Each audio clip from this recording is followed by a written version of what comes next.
ভারতবর্ষের গণতন্ত্র এতটাই পোক্ত যে এর আগে অতীতে ভারতবর্ষের chief minister, sitting chief minister থেকে প্রাক্তন চিফ মিনিস্টার, তাদের জেল যাত্রা হয়েছে, এরকম প্রচুর উদাহরণ রয়েছে।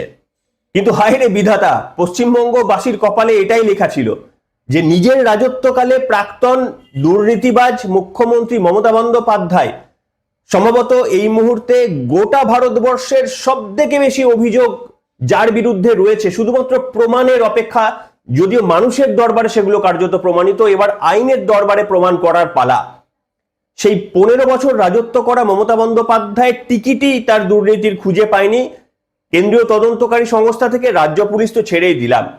আর আজকে দু মাস হয়ে যাওয়ার পরেও প্রাক্তন মুখ্যমন্ত্রীর এত দুর্নীতির ভুরি ভুরি অভিযোগ করা, বিজেপি সেই সময় প্রচুর অভিযোগ করা সত্ত্বেও এখনো পর্যন্ত তাকে ছেড়ে দিন, তার ভাইপোকে পর্যন্ত কোনো মামলাতেই এখনো পর্যন্ত মানে জেলের রাস্তা প্রশস্ত করতে পারলো না।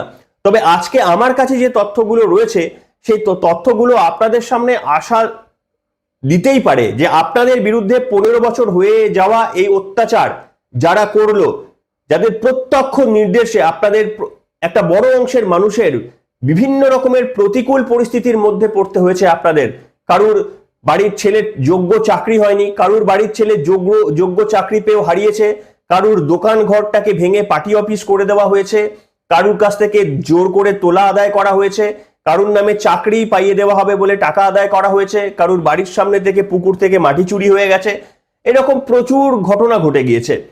তা সত্ত্বেও এখনো পর্যন্ত জাস্টিস না হওয়াতে আপনাদের মনের মধ্যে যে ক্ষোভ রয়েছে সেটা খুব শীঘ্রই এবং খুব সম্ভবত মিটতে চলেছে। কিভাবে সেই আশার আলো আমি আপনাদের সামনে পাঁচটি খবর দেখিয়ে আজকের পর্বতে বিশ্লেষণ করব।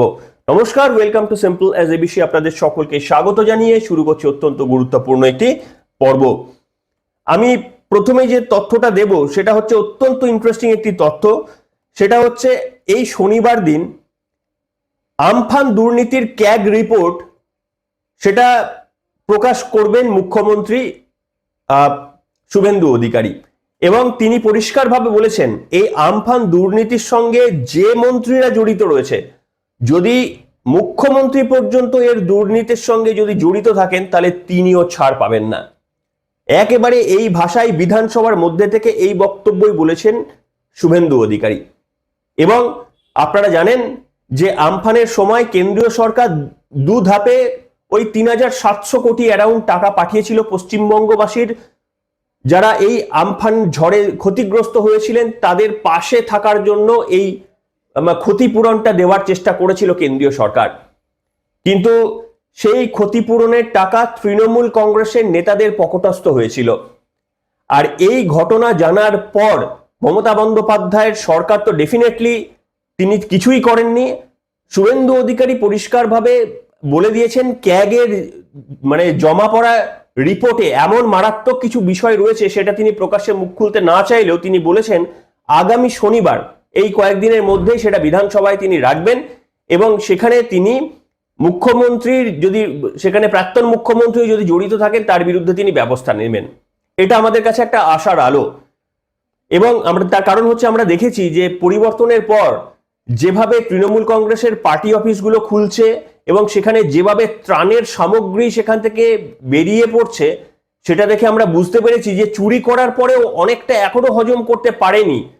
সেই মানে বমি হওয়ার মতো করে উগলে পড়েছে তৃণমূল কংগ্রেসের পার্টি অফিস থেকে গরিব মানুষের ত্রাণের ত্রিপলগুলো। এবং শুধু সেটাই নয়, গতদিন আরো একটা ইন্টারেস্টিং ঘটনা ঘটেছে যেটা আপনাদের জানা দরকার। সেটা হচ্ছে বরুণ বিশ্বাসের খুনের মামলাতেও জড়ালো প্রাক্তন মুখ্যমন্ত্রীর নাম। আপনারা জানেন প্রতিবাদী মুখ বরুণ বিশ্বাস মানে ধর্ষণ এবং নারী নির্যাতনের বিরুদ্ধে প্রতিবাদ করতে গিয়ে তাকে পিটিয়ে মেরে দেওয়া হয়েছিল। এবং যেহেতু সেই সময় জামানা ছিল মমতা বন্দ্যোপাধ্যায়ের জামানা, তাই খুব স্বাভাবিক ব্যাপার যে সেখান থেকে কোনো মানে কি বলবো মানে কোনো আপনি জাস্টিস পাওয়ার আমাদের কোনো জায়গা ছিল না। আর পরিবর্তনের পরই বরুণ বিশ্বাসের পরিবার জাস্টিসের দাবি করেছে এবং সেই নিয়ে পদক্ষেপও শুরু হয়েছে। সব থেকে বড় কথা হচ্ছে এই ঘটনায় আপনাদের আমি দেখানোর চেষ্টা করছি, এই ঘটনায় মমতা বন্দ্যোপাধ্যায় একজন অন্যতম ষড়যন্ত্রী ছিলেন এমনই বিস্ফোরক দাবি তুলে পুলিশের দ্বারস্থ হয়েছেন শুটিয়া আন্দোলনের অন্যতম মুখ এবং বরুণের সহযোগী নন্দদুলাল দাস। উল্লেখ্য, এর আগে বরুণ হত্যাকাণ্ডের নেপথ্যে রাজ্যের প্রাক্তন খাদ্যমন্ত্রী জ্যোতিপ্রিয় মল্লিকের ভূমিকা নিয়ে আঙুল তুলেছিল নিহত শিক্ষকের পরিবার। এই যে নন্দদুলাল দাস, তিনি হচ্ছেন বরুণ বিশ্বাসের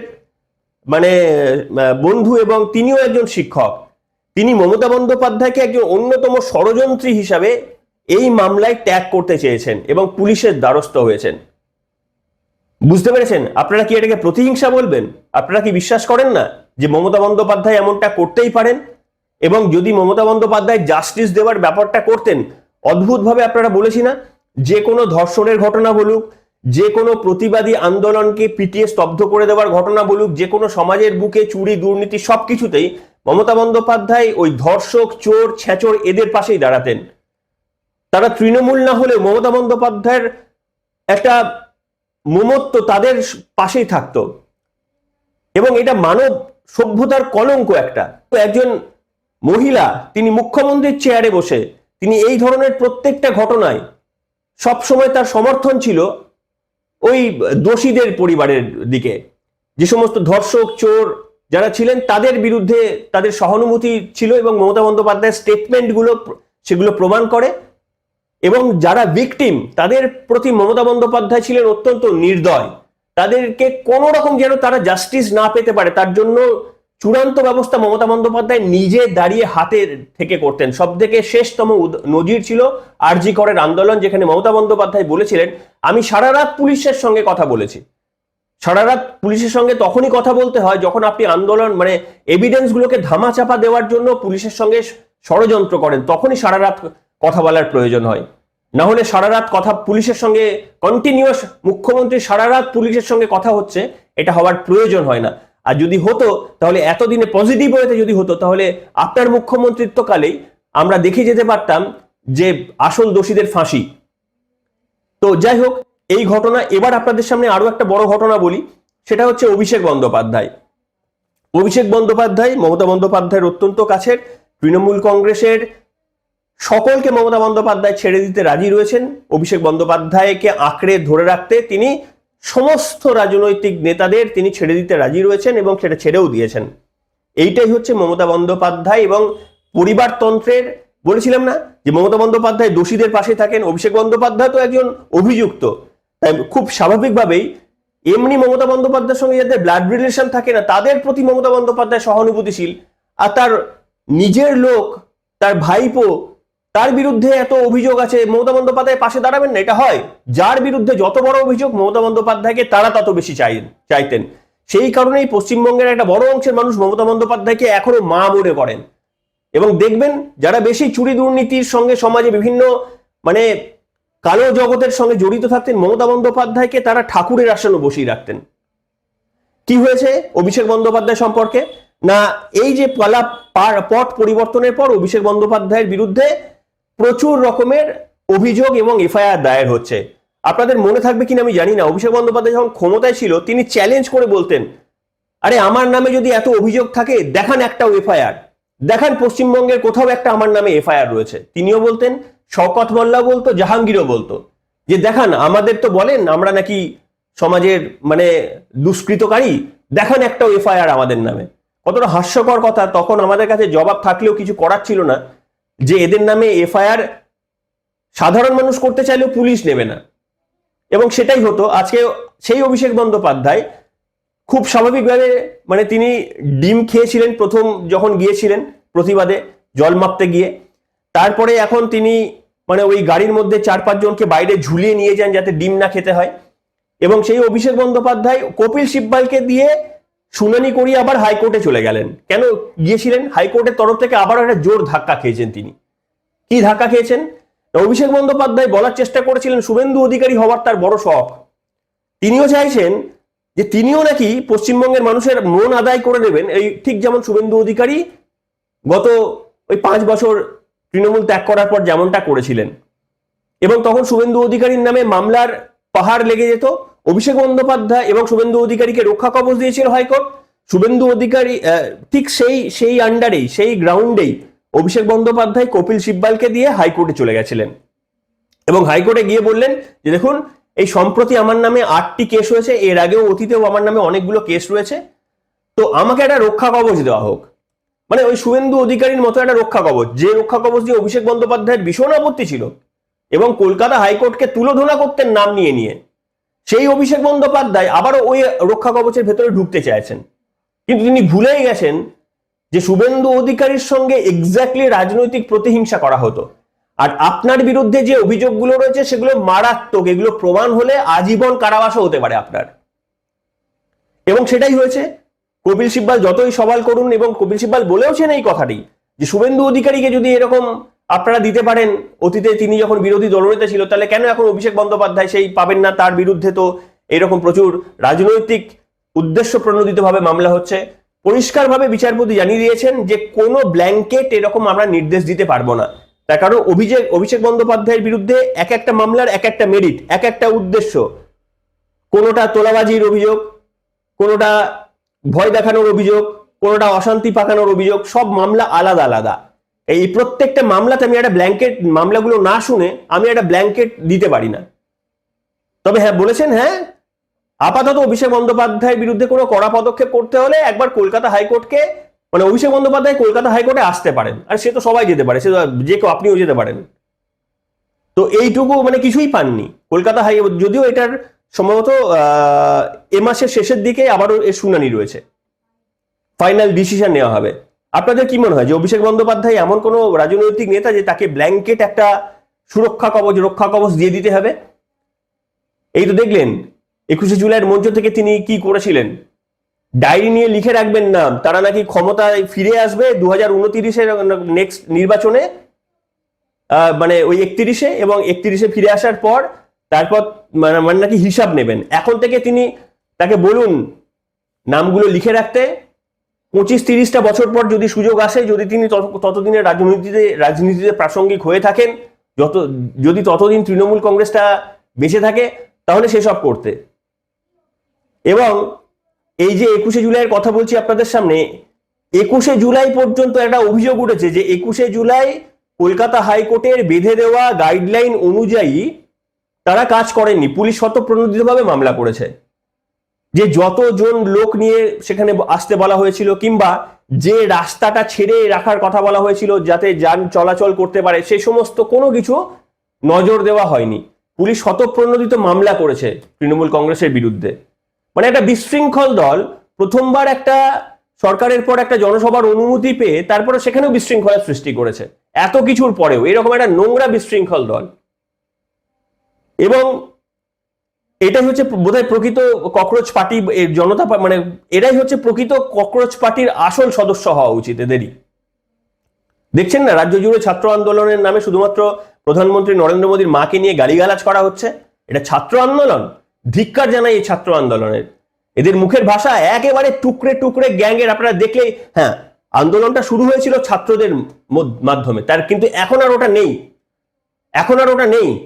এখন বিদেশ থেকে ফান্ডিং থেকে শুরু করে শুধুমাত্র হিন্দু বিরোধী বক্তব্য, এবং সেখানে দেখবেন ওই ওদের মানে এজেন্ডাটার মধ্যে দেখবেন শুধু হিন্দু বিরোধী বক্তব্য, প্রত্যেকের মুখে শুধু হিন্দু বিরোধী বক্তব্য, রাম নামের বক্তব্য। দেখলেই বুঝতে পারবেন হচ্ছে সিপিএম পন্থী। এবং তারা বলছে টুকরে টুকরো গ্যাংয়ের আজাদি স্লোগান এই যাদবপুরে বসে গিয়েছে। এখানে পশ্চিমবঙ্গ সরকার বলে দিচ্ছে এখানে যদি বেশি কিছু করতে আসেন তাহলে কঠোর পদক্ষেপ নেব। আমার মনে হয় একেবারে কঠোর পদক্ষেপ নেওয়া উচিত। এরা হচ্ছে দেশকে ভাঙার জন্য, এরা সব সময় এগিয়ে থাকে, সব সময় প্রত্যেকটা ক্ষেত্রে দেশকে ভাঙতে গেলে যা যা করতে হয়। ছাত্র আন্দোলন তো একটা সফট কর্নার, যে এইটার মাধ্যমে টোপ দিয়ে মানুষকে একটা বিভাজিত করে দেওয়া। দেখো ছাত্র আন্দোলন, ছাত্ররা হচ্ছে, আরে ছাত্ররা নিজেদের রেসপন্সিবিলিটি পালন করছে। আপনার ভিডিওগুলো দেখেননি, একটা পুলিশকে একা পেয়ে কি বিভৎসভাবে ছাত্ররা পিটিয়েছে, কি বিভৎসভাবে পিটিয়েছে। এটা মানে এই চিত্রটা দেখেননি, কিভাবে প্রত্যেকের মুখে ভগবান রামকে নিয়ে কিভাবে কুৎসিত গালিগালাজ করছে। এই টুকরে টুকরে গ্যাং ছাড়া এরা কে করতে পারবে না। দেখবেন ভিডিওগুলো, প্রত্যেকে মানে এদের প্রত্যেকে, মানে 100 জনের মধ্যে আমি জানি না কতজন, অন্তত 25 জন বা আরো বেশি হবে সংখ্যাটা, সবাই এরা ওই হিন্দুদের বিরোধী কথা বলছে এবং টুকরে টুকরে গ্যাংয়ের সদস্যদের মতো করে আজাদি স্লোগান তুলছে, প্রধানমন্ত্রীর মাকে নিয়ে কুৎসিত গালিগালাজ করছে। আরে তোমরা মানে নীতি নিয়ে বিক্ষোভ জানাও, তোমরা আদর্শগতভাবে বিক্ষোভ জানাও, তোমরা একটু ব্যক্তিগতভাবে আক্রমণ কেন করছো? কেন কারোর মা তুলে কারোর স্ত্রী তুলে গালিগালাজ করছো? তোমরা ছাত্রর মধ্যে পড়ো, মেডিকেল পরীক্ষার জন্য প্রিপারেশন নিচ্ছি, এরকম গালিগালাজ দিয়ে এরা ডাক্তার হবে নাকি? যারা এইরকম এতটা অসহিষ্ণু এরা ডাক্তার হবে? এরা ডাক্তারি আন্দোলনের জন্য এরকম চাপ দিচ্ছে। কেউ বলছে আমি 200 পেয়েছি তাও কেন আমি ডাক্তারিতে চান্স পাইনি, এটা দাবি। যাই হোক, এটা নিয়ে আলাদা পর্ব করতে পারি আপনাদের সামনে। তবে আবারও বলবো যে এদের ওই মরা কান্নাতে ভুলবেন না। তবে এর মধ্যে একটা অংশের এদের প্রকৃত যুক্তি রয়েছে, একটা অংশের লোকের প্রকৃত যুক্তি রয়েছে। প্রশ্ন ফাঁস হচ্ছে, কেন প্রশ্ন ফাঁস হচ্ছে এই গভর্নমেন্টকেই আনসার দিতে হবে। কিন্তু এই মুদ্রা থেকে সরে গিয়ে আমি কাশ্মীর মাঙ্গে আজাদি এই স্লোগান করব, আমি ওখানে অদ্ভুত ভাবে ড্রেস পরে গিয়ে নাচানাচি করব, এবং তারপরে প্রধানমন্ত্রী, সম্মানীয় প্রধানমন্ত্রী নরেন্দ্র মোদীর মায়ের নামে, মৃত মায়ের নামে আমি কুৎসিত গালিগালাজ করব, যে গালিগালাজ আপনি কানে শুনতে পারবেন না। আমি চ্যালেঞ্জ করলাম, আপনি আপনার সন্তানকে পাশে বসিয়ে ওই গালি শুনতে পারবেন না, এত কুৎসিত ভাষায় এরা গালি দিচ্ছে। এরা ছাত্র সমাজ, এদেরকে সমর্থন করতে হবে, এদের জন্য আমার চোখের জল বেরোবে। এদের ডেফিনেটলি 100 বার অধিকার রয়েছে আন্দোলনকে আন্দোলনের মতো করতে, সংবিধান মেনে আন্দোলন করতে। তবে এটাও মনে রাখতে হবে, ভারতবর্ষের প্রধানমন্ত্রী সিলেক্টেড নয়, তিনি ইলেক্টেড।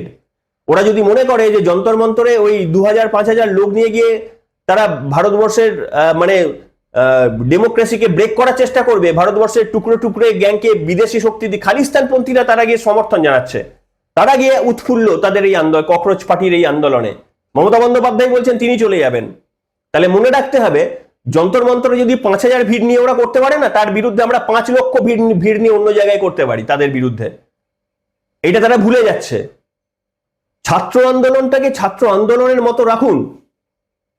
পশ্চিমবঙ্গেও একটা আরজি কর নিয়ে আন্দোলন হয়েছিল, এরা কোনো পার্টিকে ঢুকতে দেয়নি।